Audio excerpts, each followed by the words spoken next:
Welcome back to my channel, Faceless Ro here, ang inyong host. Okay guys, talakayin natin yung nangyaring pagbaha ngayon, no? Dahil sa dinulot ng bagyong Tino dito sa ating mga kababayan sa Visayas, no? At makikita naman natin talagang napakaraming mga nasirang mga pananim, mga bahay na anod, at lalo na yung mga, syempre, buhay ng ating mga kababayan.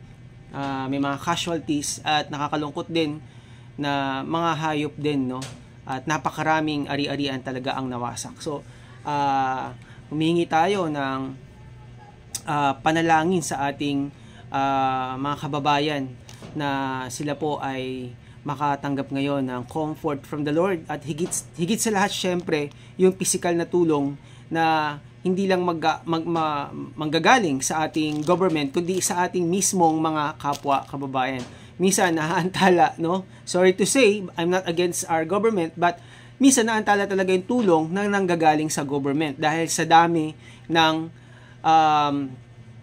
pwedeng tulungan na sa dami ng tutulungan, no? Dahil nakita naman natin yung aftermath ng ng bagyong Tino. Talagang yung isang no, parang isang bayan niya tayo, no, entire village talagang na-destroy because of flood. Yan po yung pag-uusapan natin, no, about sa pagbaha, no, about sa flood, at i-connect natin yan syempre sa ating teksto, at ito ay makikita natin sa Genesis chapter 6 at Luke chapter 17. Kaya huwag po kayo naalis, mabilis lang itong ating pag-aaral, at syempre mga quick quick messages na mag-i-inspire sa atin bilang mga anak ng Diyos, bilang Kristiyano na tagasunod ng ating Panginoong Hesukristo. Pero bago muna ang lahat, no, panoorin muna natin itong maikling video. Makapunta ko sa emergency. Pwede pa apat abang ni Direk Dapita Villa Azalea Kotkot Liluan, please. So ramdam mo talaga din sa atin, no, na nagsasalita. Tabangin. Kaya makapunta ko sa Ayun, no, emergency. alam mo na nagsasalita. Apat abang ni Direk Dapita Villa Azalea Kotkot Liluan, please. Nung nagsasalita siya, talagang ramdam ko yung talagang nagmamakaawa siya. She is pleading, asking someone to help. Yun nga yung sinabi natin kanina, hindi ganun kadali dumarating yung tulong dahil sa dami, sa lawak ng pinsala na dinulot ni Bagyong Tino, itong dulot na ginawa ng pagbaha.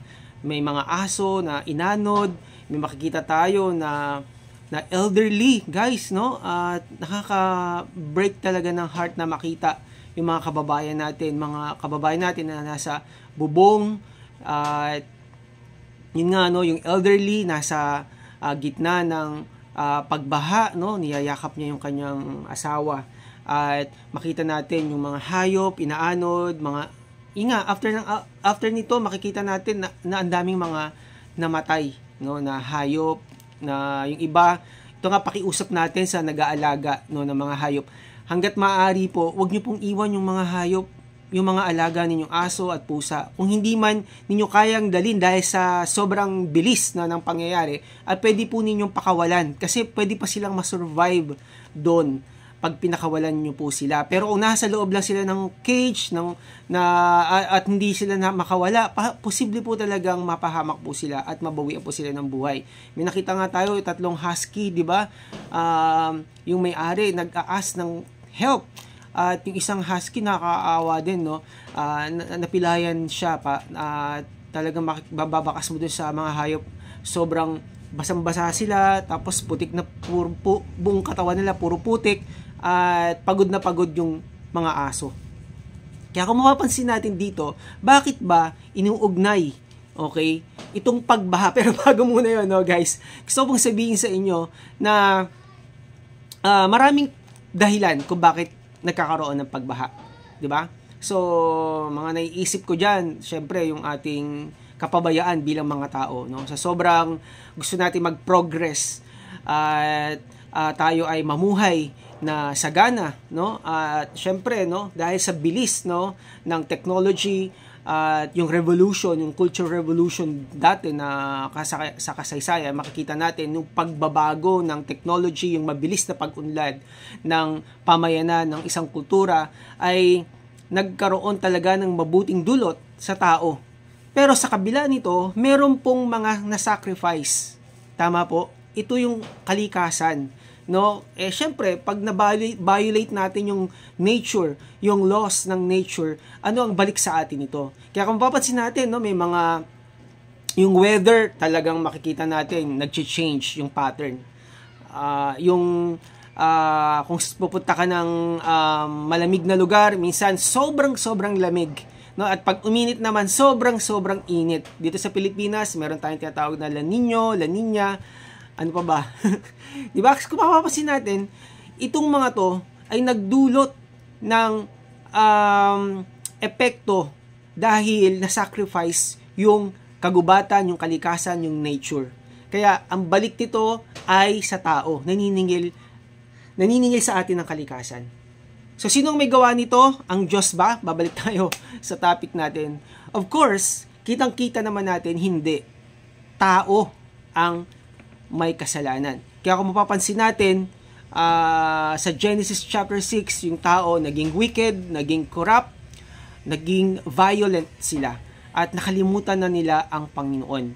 Wala na sa equation kung merong Diyos, wala na sa equation kung andyan ba ang nakatingin sa kanila ang Panginoon, basta sila gagawin nila yung tama at kung ano yung nararamdaman nila. Kaya ang sabi ni God, nalungkot siya, nilalang pa niya ang tao. Kaya gumawa siya ng isang hakbang to wipe all the people on earth.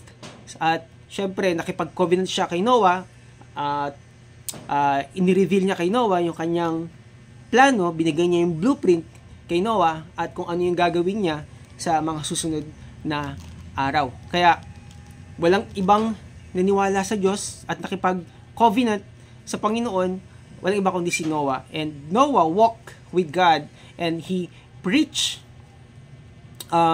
righteousness in his time. At kung mapapansin natin, walang naniwala sa kanya. Dahil yung mga tao during that time, hindi naman talaga nila alam kung ano ba yung baha, ano ba talaga yung ulan. Kasi sabi niya, babaha, di ba? Babahain ang isang katauhan na magkakaroon ng ulan. Pero sa mga tao, ano ba yun? Ano ba yung ulan? Kasi for them, hindi pa sila nakakita ng ulan. Hindi pa sila nakakita ng baha.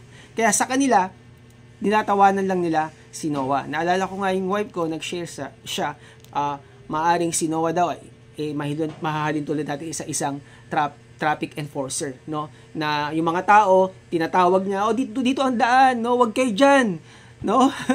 Pero yung tao, sa halip na sumunod kay Noah, pinagtawanan lang si Noah. So, nagkamali sila ng tatahakan nila landas, mas sinunod nila yung nararamdaman nila, kaya sila napahamak. Now, we are talking about the flood. Okay, kung mapapansin niyo guys, sa teksto na babasahin natin, ang sabi sa Luke chapter 17, no? Mamaya pupuntahan natin yung Genesis chapter 6. Ang sabi dito sa Luke 17, verse 26, ang sabi dito, ang pagparito ng anak ng tao ay matutulad sa kapanahunan ni Noah. Ano ba yung nangyari sa kapanahunan ni Noah? Ito, inilarawan ng Biblia. Ang sabi sa 27 ng chapter 17, ang mga tao nooy nagsisikain, nagsisipag-inom, at nagsisipag-asawa hanggang sa araw ng sumakay si Noah sa barko. Dumating ang baha at namatay silang lahat. So, pag-aaralan muna natin guys, i-share ko po sa inyo in a very quick sharing po, no? Bakit yung about sa flood, no? Bakit dumating yung flood? So, in a very short quick sharing kung bakit dumating yung baha, because napuno na ang Lord at wala na sa heart niya na kung bakit niya panilika ang tao, pero dumating na nakipag-covenant siya kay Noah at to wipe all mankind, kailangang magkaroon ng pagbaha. At yun yung judgment ng Lord sa kasalanan na ginawa ng tao. So, ang tanong, masama ba ang uminom, mag-asawa, masama ba kumain? Kasi sabi dito, nagsisikain, nagsisiinom, at nagsisipag-asawa. Masama ba yung mga yon? Syempre hindi. Pero hindi mo natin pag-uusapan yun. Maaring hindi sa topic na, sa oras na ito, pero itatopic din natin sa susunod na discussion natin. So, pag-usapan mo natin yung baha. Diba?